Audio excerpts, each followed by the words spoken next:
everyone, it's Lynn with Littlefoot Nursery. So I actually haven't filmed a video in a while. I know you guys saw my last video, which was my American Girl shopping excursion when I was in New York. The very cool thing about the way I do my YouTube channel is I will film videos and then I schedule them for upload, even days and even sometimes a week or two in advance. So I hadn't done a video since coming back from my trip, and gosh, there's so much to update you guys on. It was a really great trip.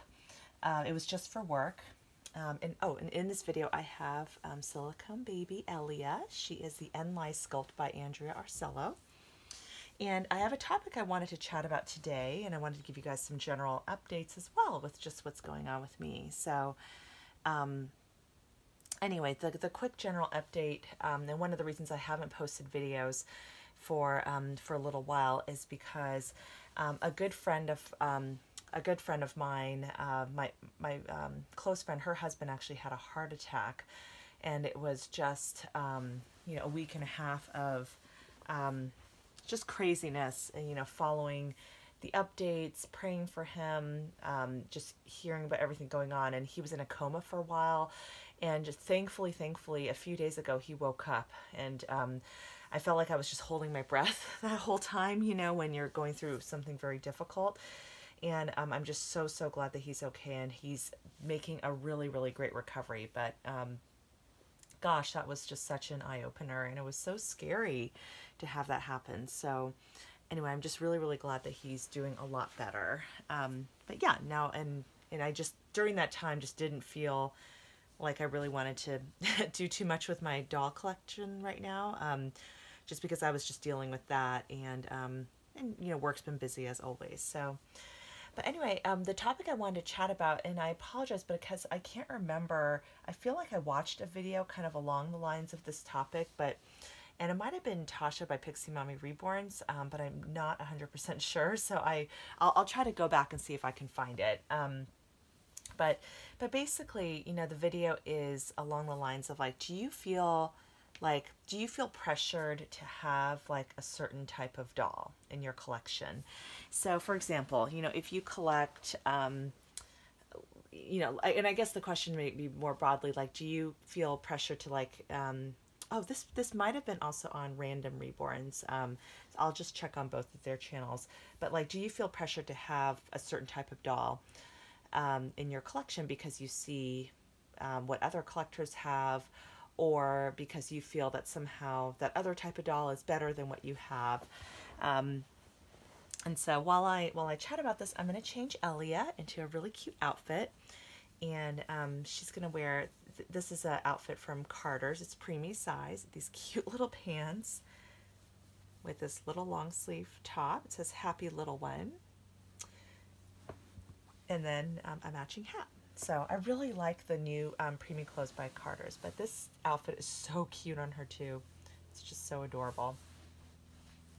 So so I guess like this could apply to, for example, whether maybe you've collected Paradise Galleries and Ashton Drake dolls, and you want to kind of really have your first foray into a Reborn or Silicone baby. Now, I feel like most people don't tend to leap to straight Silicone. I feel like a lot of us Silicone collectors maybe started off as Reborn collectors, because let's face it, even the Reborn price tags can be pretty shocking when you're new to the hobby. And so and I think that a lot of us have chatted about this in the past, but sometimes like what we're willing to spend increases over time, because we just kind of get used to the prices. And so so for example, maybe when you were starting off new in the hobby, spending, $300, $400, $500, $600 on a Reborn, felt crazy. Like, wow, that's a lot of money for a doll. But then as you got like more into the hobby, then, spending $800 or $1,000 or $1,500 or even $2,000 on a Reborn didn't seem so crazy to like really get what you wanted, and to get, and to, and just that willingness to, I guess, pay top dollar for artistry. I think a lot of us have probably seen that, our propensity or our willingness from a budget perspective to go higher, tends to increase the longer we've been in the hobby.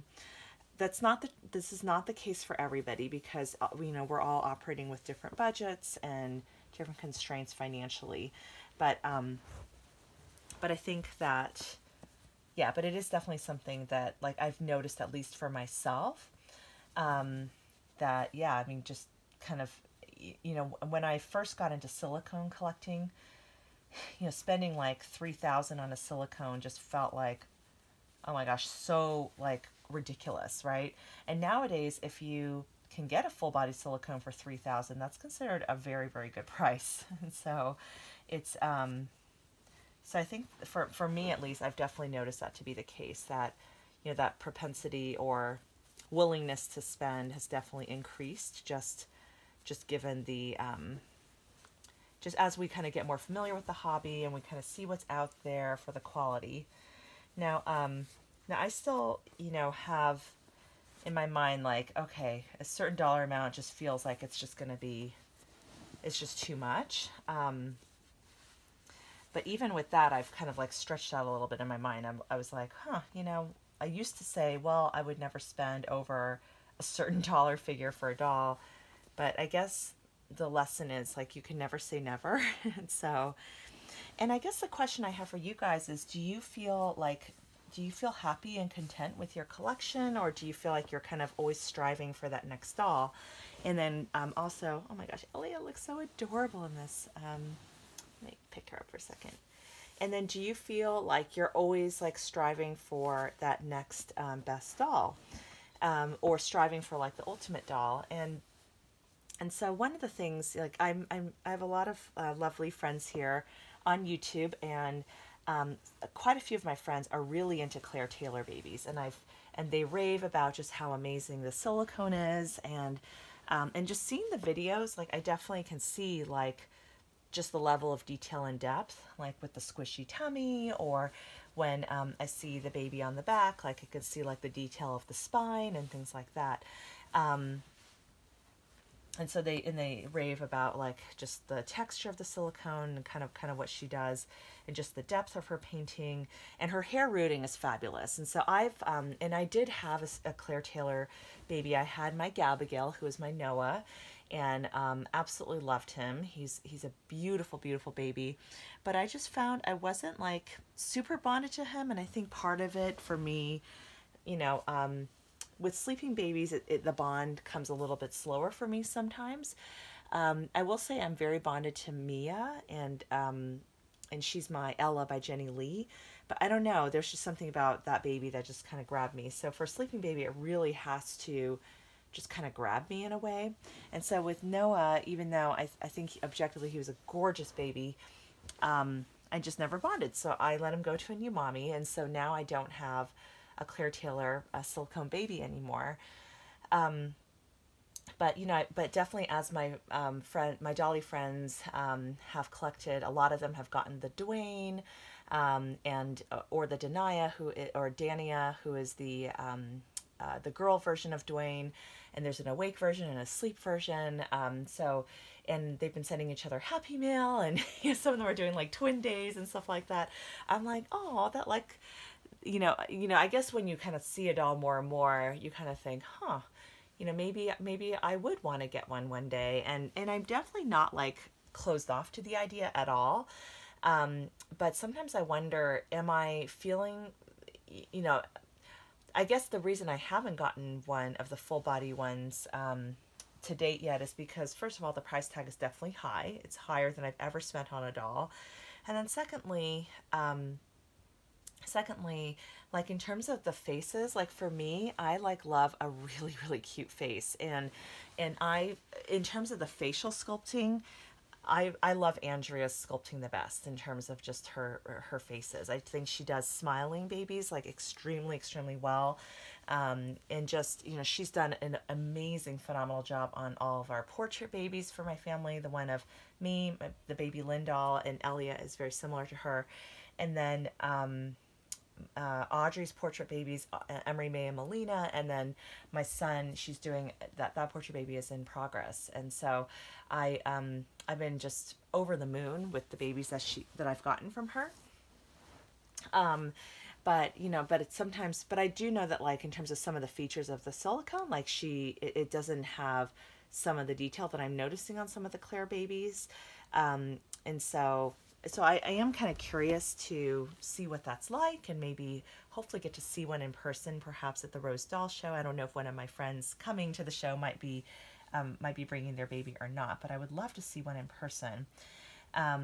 But yeah, but part of me kind of wonders whether I'm sure the curiosity in the Claire babies is partially influenced by the fact that I'm just seeing them all the time. So there is now a kind of Claire Taylor Silicone Babies group on Facebook, and I went ahead and joined because I love to see her babies, even though I don't have one personally.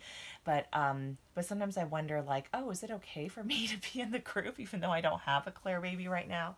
I'm like, I hope so, because I still love to admire the artwork, and these dolls are like beautiful works of art at the end of the day. And part of me also wonders, like, oh, do I subconsciously maybe feel, peer pressure to get a Claire baby, because everybody else seems to love theirs so much, and but I guess it does kind of more. I guess for me, the answer is like seeing the Claire babies all around me and seeing how much people love them. It definitely does. It definitely does like raise the awareness for me. I still haven't seen that baby like in terms of the sculpt that just like really grabs me. And for me, the face is like super important. And so, it just I don't know. Maybe in the future, if she like does, you guys know I'm big on the Asian babies because I feel like for me, they're the most realistic because I'm Asian, and it's just for me fun to have a doll that looks a little bit more like me and could potentially be my child. So it's just kind of adds to the realism for me at least. And so, especially with my silicones, they're all of mine at this point are like Asian babies except for my Maggie. And so it's, and Maggie's just super special, so that's kind of also why she's like stayed all this time. But I wonder if like Claire were to ever do an Asian baby, whether I would just be like all over that. I possibly, I don't know. So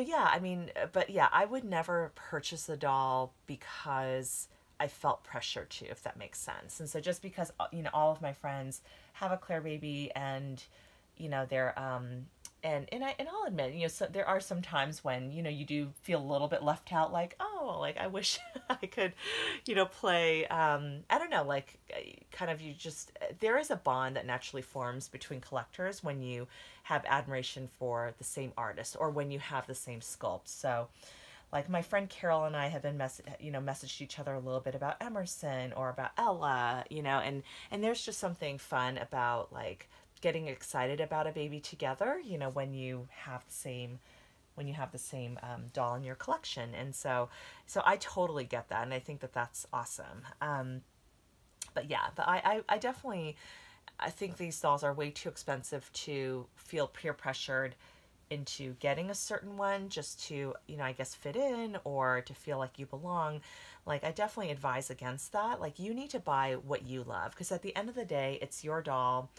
You're enjoying that doll in your private collection. And, and for me, I wouldn't ever feel pressure to get a certain doll. I've like looked at a lot of listings, but it was just, the doll really has to scream at me that, like take me home. Like it has to just grab my heart and really capture it for me to make that kind of investment, because it's just way too much money to spend on something, just because you want a certain doll.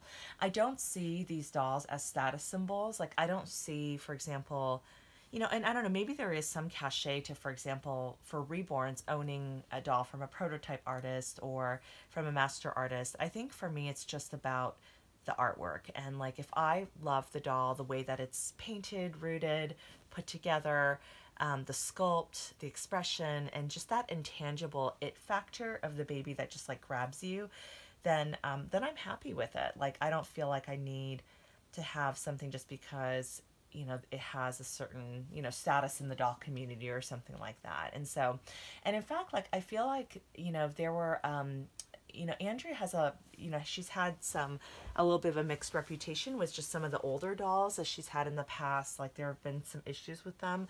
I personally haven't experienced any issues, and so I continue to collect from her. But there were people who were not happy, and had some issues with some of the older dolls, and I think it might have been, maybe it was the silicone blend she used in the past, but I think all of that is like behind her now, because all of my babies from her are completely perfect condition, and with Ellia, like I haven't even powdered her like at all, and so yeah, so for me, I just buy what I like, and I also feel like her dolls are very good value for what you get too, so that to me is also important, but yeah, I don't know. I mean, it's a really interesting thought, and I guess like, I'm feeling really content with my collection, and I wasn't even looking to add, but I am expecting 2 silicone babies, actually 3 silicone babies, a portrait baby of my son, which I knew that was a project that I knew I would be doing at some point, and then I also really am looking forward to having Emerson home, and then baby Natalie by Izzy Zhao. So really excited about all of those babies. But yeah, I feel like with doll collecting, at least for me, it's like never specifically planned. Like I just end up, kind of going for it. And if it's a doll I've been thinking about for a long time, and like with Emerson, ever since I saw her cute little face mold when she was still just a clay baby, I was just in love, so, and if I don't have that feeling, I'm not going to buy the doll, like no matter how good of a deal it was. I mean, there was a Romy Stridham doll, a one-of-a-kind one, I think, that was on sale on Doll Fan for under $4,000. And Romy's babies, for those of you guys who are new to the hobby, they typically go for a lot more. Like the ones on auction, I think the one that sold for the most was like $25,000 or something crazy. That's like the highest that I've ever seen a doll go for on auction. But but a lot of them, on resale will be like 9 or 10,000. And so this one was an exceptional value, and it was a really cute doll, but it didn't grab me to say like that, like, 'cause I'll have that feeling come over me like, oh my gosh, I have to have that baby. and then all reason goes out the window. But if I don't have that feeling, like I just, I don't feel tempted, because it is just way too much money to spend.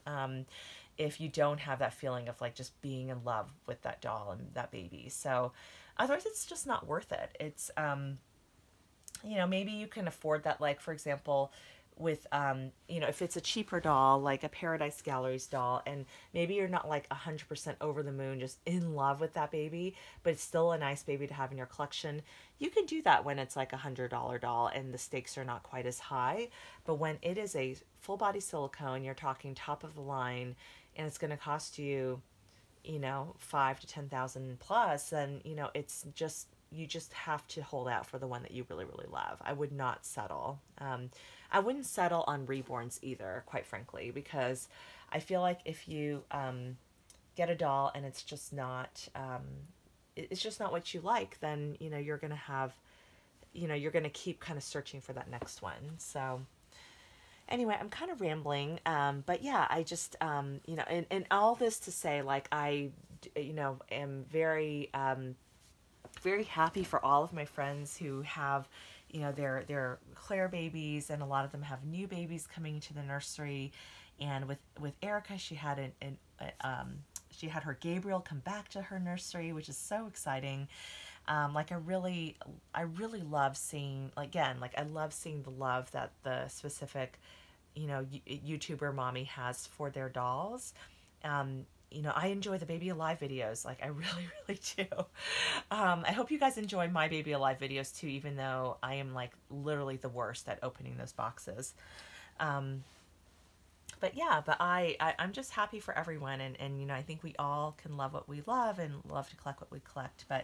And hopefully it doesn't ever, yeah, like nobody takes it personally if somebody doesn't collect something, that they like, right? I don't think so. I want to think that we're all very mature, that nobody would feel that way. But but yeah, but it did cross my mind as a good topic to chat about, because I've been seeing all the Claire babies and not ever feeling pressured to get one. Like, nobody ever said, "Oh, Lynn, you should really get a Claire baby. They're awesome." Like, nobody's ever said that. I mean, I think they know that I'm aware of them. I definitely follow Claire's website. I follow her YouTube. I admire the detail and just the intricacies of what she does in bringing one of her babies to life, and they are amazing. But yeah, no, I just haven't found that one yet, I guess. And so anyway, thank you so much for joining me for this chat. I'm going to just show you guys little Ellia. She is so sweet. She's going to say hi to her aunties and just going to wave a goodbye. Thank you so much for joining, and I will talk to you guys and see you on the next video. Bye.